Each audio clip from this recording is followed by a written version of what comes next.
Hi everyone, welcome to another edition of the Library Marketing Show. I'm Angela Hursh from superlibrarymarketing.com, the blog that helps you with all of your library marketing. Before we dive into today's topic, I want to make sure you know that you can suggest a topic for an upcoming episode of the show, or you can nominate someone at your library or another library for kudos. You can do that by going to superlibrarymarketing.com and clicking on the Library Marketing Show tab, or you can just let me know in the comments of this video. So today we're going to talk about a sad subject. Many libraries are closing again because of a rise in COVID cases. And so that means we have to jump into that mindset of communicating these changes in service and what this means for our community. So I kind of wanted to go over the basic steps with you so that you can kind of think through it. So if this happens to you, you know what to do. So the first step, I always think of these in steps. The first thing that you always want to do in a situation like this is to make sure that the staff knows what's going on. The staff are the main marketers for the library. They're the ones that are going to be answering the phone calls. They're the ones that are going to be answering emails from patrons.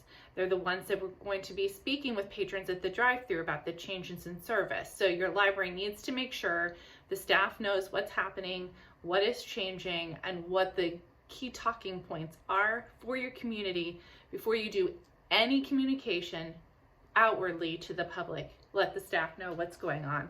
So that's number one. The number two thing then you want to do is update your website. Most of you have a landing page right now where you have been talking about how COVID has affected your service. If you end up closing and it ends up being a really quick decision, the second thing you want to do after staff is to update this page, because this is where everybody who hears about this change in service is going to go for information. So you want to make sure it's updated, accurate, and all of the stakeholders have signed off on it before you go any further in your communication. Once your website landing page is updated, the next thing you want to do is a simultaneous communication. This is an outward facing thing, so you want to send emails to your cardholders and you want to make an announcement on all of your social media platforms about how things are changing. It's probably good now, if you haven't had to reclose, to think about what you would say and what the exact messages would be, and to get sign off on those from all of the folks who have to approve those messages before you have to do this. I would keep it short.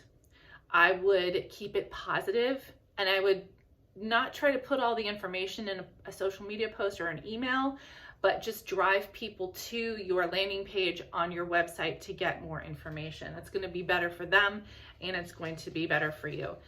And the fourth communication tip for closing your library again because of COVID is to actually just keep communicating.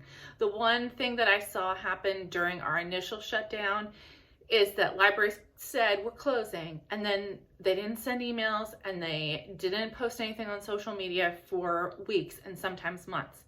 Now, sometimes that's because staff were immediately furloughed and there was no one to do that. But if you have people on your staff, it's really important to keep communicating with your customers. And it's okay to say, we don't know. We don't know when we're going to open. We don't know when things are going to change, but keep it positive. Here are the things that you still can do. Here's how you can use your library even when we are all stuck at home. So just keep communicating. People will appreciate hearing from you on a consistent, regular basis, even when you don't really have any news to share with them. If you're in this situation, my thoughts are with you.